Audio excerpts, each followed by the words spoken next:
What's up, everybody? Welcome to Podcast Now. I'm Alex, and in this video, I want to talk about why I might be getting Days Gone Remastered. This is a video series I do where I take a look at a game and talk about whether I'm getting it, not getting it, or I'm somewhere in between. And people always ask, Alex, stop doing these for only games that you're getting. Well, here you go. Here's one for you. No, honestly, this is very much a 50-50 thing.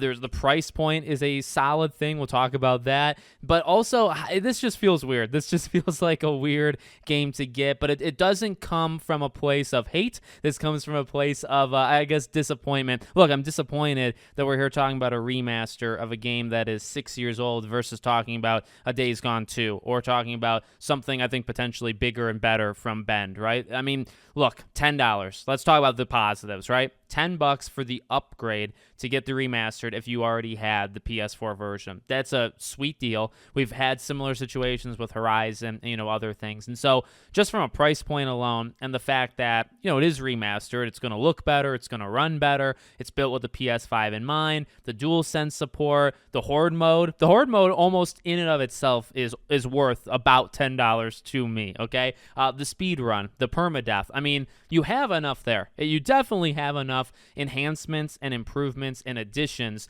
to make this worth it for $10, right? If you already had the base game. On top of it, if you've never gotten Days Gone, this would most likely be the best place to play it. You can never be too sure, right? It could still come out in some sort of buggy, broken mess, which ironically, the original Days Gone didn't come out technically in the best of ways, right? But, I think for a lot of newcomers, this would be the best thing. You also have on top of it kind of the mentality, right? Like we know that remasters from even Shuhei Yoshida himself, the man, the myth, the legend, he's talked about how remasters are basically quick attempts at cash from PlayStation. That kind of sounds bad, but there are ways of reallocating money, right, to other things that are maybe more important, right? This is not costing a lot of money. This is very, very cheap, and the money that they make off of this, they can funnel towards something else, something hopefully that we might like.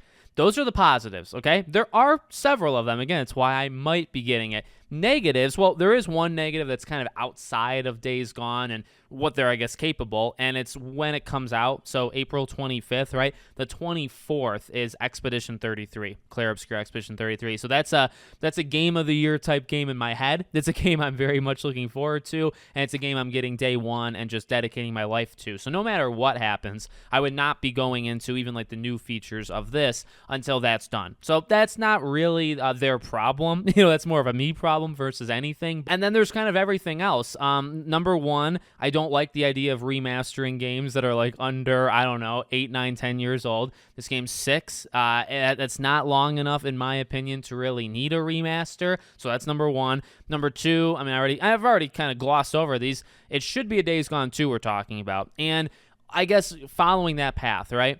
The idea of, okay, well, buying this thing or not buying it, like what message does it send PlayStation? And this is an odd thing, right? This is something that I think most people shouldn't have to worry about. And to be fair, it's something that most people do not think about, okay? And I think that's fair. I think that makes a lot of sense. We shouldn't have to. But you think, okay, what does this game doing well, this literal remaster, right?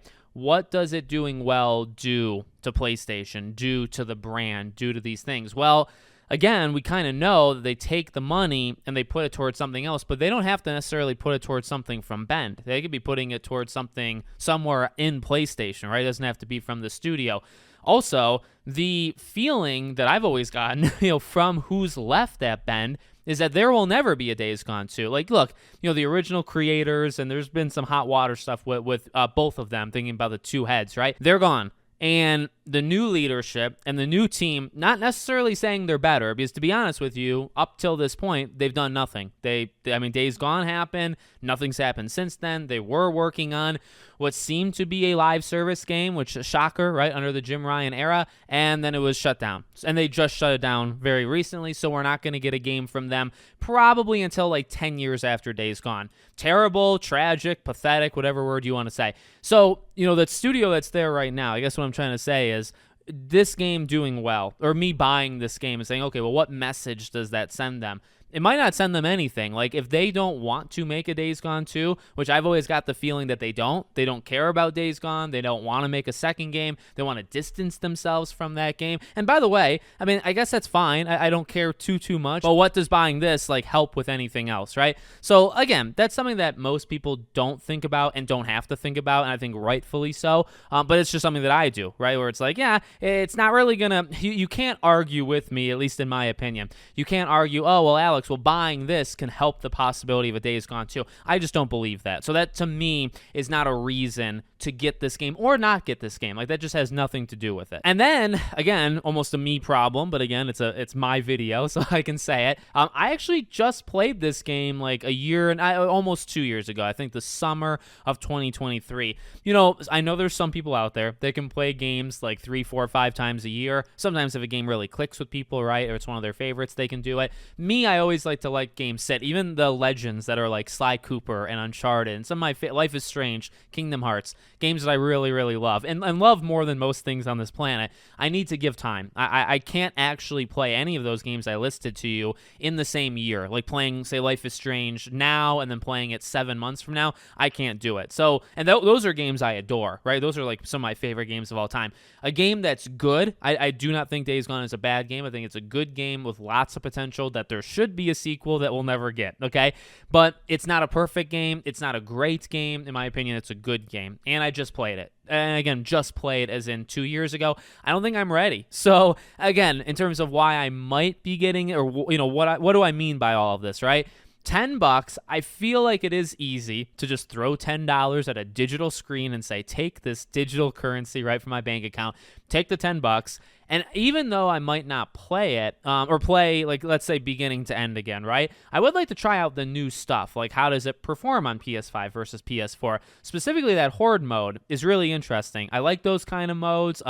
Those almost single-handedly, as I mentioned earlier. They kind of feel like $10 worth just right there, depending on how much like money means to certain things in your life. But I mean, I don't know. A Horde mode seems pretty cool to me. Like, I don't know, certain features of this game might be worth it. Certain features might be worth just checking out, even if I don't intend to, you know, play the game from beginning to end. And so that's kind of where I'm at. I will say, I imagine I do get it. $10. I think it's gonna happen. But I will say, as I said earlier, Expedition 33 comes first. New games will come first. So Days Gone, I'll probably get, you know, a month or two down the road after it releases, put the money in and you know, have it. That's definitely, you know, I don't want to diminish that, right? I guess I'd have it digitally. I do have the base Days Gone, like PS4. I do actually have that physical, so I do like having that. To have that and then to have this remaster, I think would be good. And, you know, then, you know, 3, 4, 5 years from now, when I do eventually, because I'll go back and play Days Gone from beginning to end at some point in my life, I will do the remastered version, right? So I think it's worth having at some point, maybe just not, you know, at launch. So that's kind of my mentality, my rationale with all this stuff. You let me know what you think in the comments. Make sure, as always, you're subscribed to the channel, bell icon turned on, and I hope to see you all on the next one.